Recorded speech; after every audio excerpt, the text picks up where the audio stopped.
Tiens, des lapins de Garenne. Mais je croyais que le lapin de Garenne était un lapin sauvage. Bah oui, il est sauvage. C'est pas parce que là on voit un agrès noir qu'on les voit comme ça. En fait, ils sont sauvages. Si on s'approche, ils se sauvent. Ils ne connaissent pas l'humain. Alors ça sert à quoi? Mais pourquoi ils sont là-dedans? Vous n'avez pas vu mes vidéos précédentes? Allez, on voit tout ça.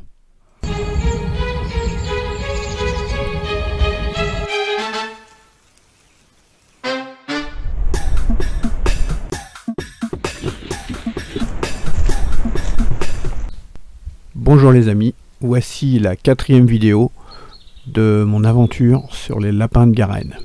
L'idée est de réimplanter du lapin de Garenne autour de chez moi. Comme vous voyez, il y a des copines vaches maintenant qui sont venues à côté d'eux pour leur tenir compagnie.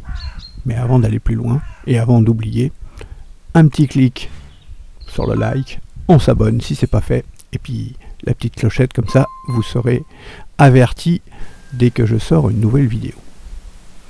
Alors, pour ceux qui n'ont pas vu les vidéos précédentes sur mon enclos lapin de Garenne, je vous fais un petit résumé. L'idée, ils sont dans un enclos. Là, ce que vous voyez, le gros tas, c'est une garenne. La garenne, elle est constituée de quoi? Il y a eu plein de souches, de la terre de mise dessus. Et là, l'été dernier, ce que j'ai refait, j'ai remis plein de paille par-dessus les branches et la terre, histoire de camoufler un peu le tout. Regardez, à côté, j'ai fait même une deuxième garenne, et regardez, on dirait qu'ils ont commencé à aller dedans.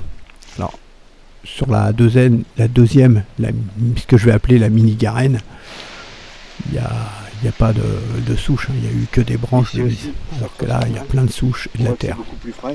Donc depuis plusieurs mois, les lapins sont là.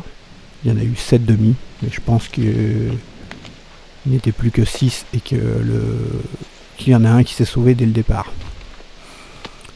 Il y a un grillage autour pour les protéger des prédateurs extérieurs. Et autour du grillage, il y a un fil de fer avec de l'électricité.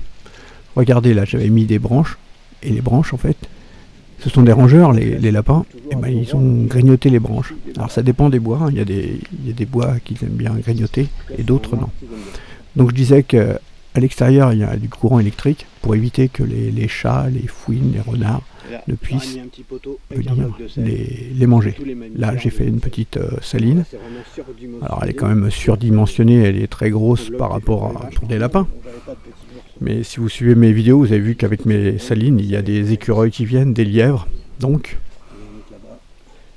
c'était naturel que je le remette là. Donc là j'ai fait un agrès noir, hein, ce qu'on fait pour quand on lâche des faisans ou des fouines, pas des fouines, des perdrix, des animaux. En fait l'idée, quand il pleut, ça tombe dans un bac en plastique qui est coupé en deux et ça récupère de l'eau. Vous avez vu qu'il y avait aussi des abreuvoirs que j'ai mis pour être sûr qu'il ne manque jamais d'eau. Je vous rappelle que moi j'habite pas sur place, je suis à plusieurs centaines de kilomètres de là et je surveille en fait à l'aide d'une caméra solaire 4G. Donc en fait il reste sauvage puisqu'il voit personne. Le grillage n'est pas enterré, ils peuvent sortir à tout moment. Alors c'est vrai que parfois, regardez là le crapaud qui se balade, vous voyez sur la gauche en bas.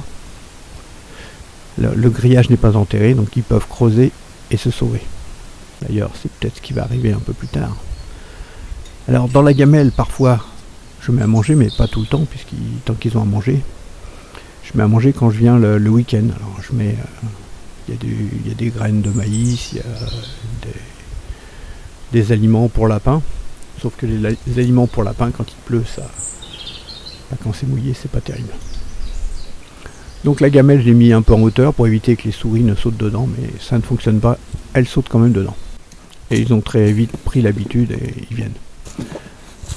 Alors quand je viens le soir, le week-end, je leur jette des fois des épluchures, ça peut être des épluchures, ça peut être, là c'est des pommes. Alors,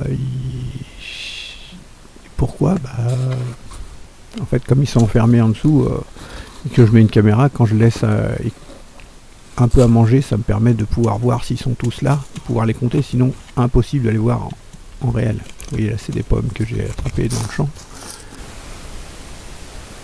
Très vite ils sortent en fait, et ils viennent voir. Vous voyez, il y a même une souris qui vient.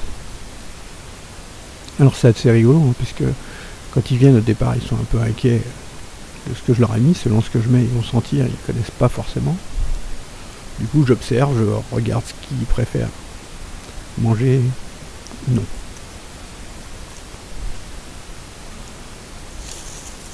Et puis parfois, ils partent avec un peu à manger, ils vont un peu plus loin.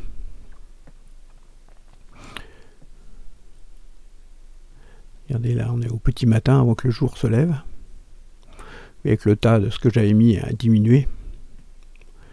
Et on voit que la batterie de la caméra chasse a eu du mal. Alors, quand il y a beaucoup de lapins, hein, comme ça, qu'il y a de l'activité toute la nuit, ben, voilà, la carte mémoire est quasiment pleine au petit matin. Donc en gros, ça peut être 1000 photos et vidéos, des fois 1500, des fois plus.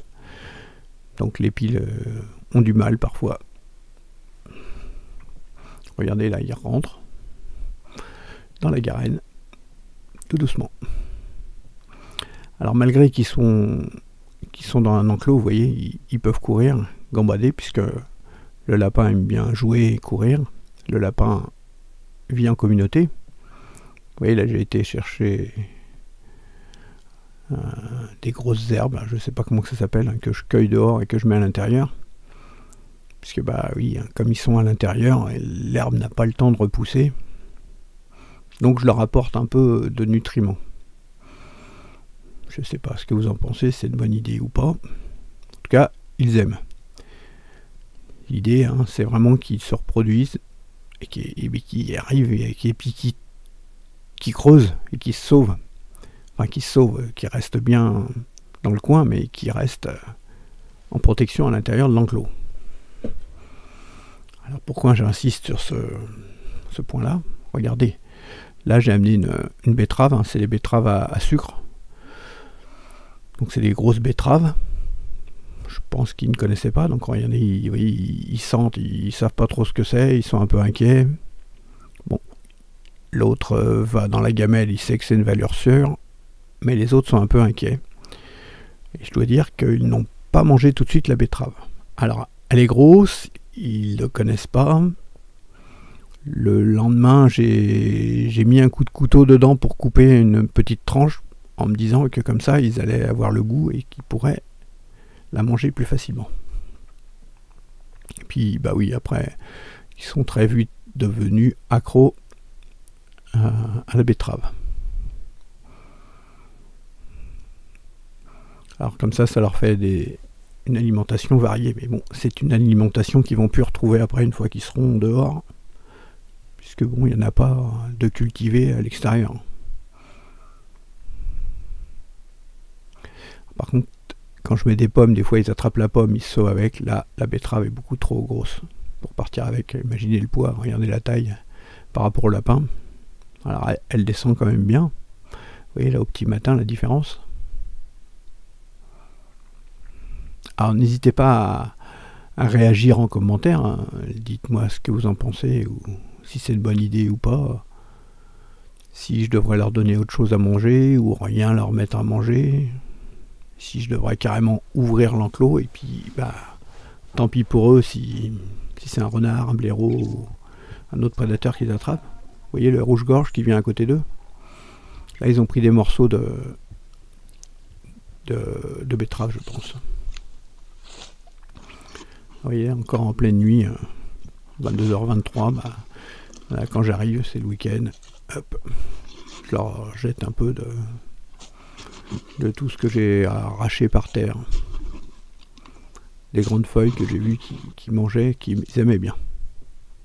Vous voyez, ils adorent. 1, 2, 3, 4, 5, 6, là on voit les 6 lapins. Alors je les ai lâchés dans l'enclos fin mai ou début juin, j'ai un doute. Donc voilà, ça fait 6 mois qu'ils sont à l'intérieur. Donc il doit y avoir plein de galeries. Il n'y a pas eu un seul petit de l'été. Alors pourquoi? Peut-être que c'était pas bien aménagé, peut-être du stress, je ne sais pas. voyez le matin là, c'est un peu gelé, il fait pas chaud, à voir l'herbe comme elle est. Bah, ils vivent bien, ils n'ont pas l'air d'être malheureux, en tout cas ils sont à l'abri des prédateurs. Et là je ramène encore plein de feuilles. Alors les feuilles en fait c'est plein de feuilles de pissenlit, de pas mal de choses, des bouts de betterave, des bouts de pommes que je récupère. Voilà. Puis ensuite je place une caméra différemment, puisque je peux pas laisser une caméra pendant 1 ou 2 semaines. La carte mémoire serait pleine.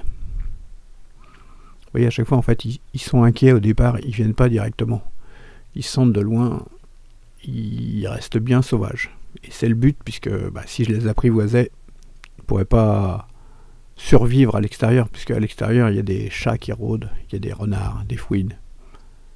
Et ça, je vous les remontrerai dans d'autres vidéos prochainement. Vous voyez, hein, je mets pas la caméra forcément tout le temps dans le même sens. Parfois je mets 2 caméras le soir quand je suis là, quoi. Et là, regardez bien. Vous voyez, 1, 2, les lapins, ils sont à l'extérieur. 3 lapins. Alors, que s'est-il passé? Eh bien, oui, c'est bientôt la fin de la vidéo. Je vous ai mis une petite séquence. Alors, il y a eu un problème avec le fil électrique. Il ne fonctionnait plus, heureusement, il s'est pris un peu la bourre. Si vous voulez voir la suite, vous savez ce qu'il faut faire.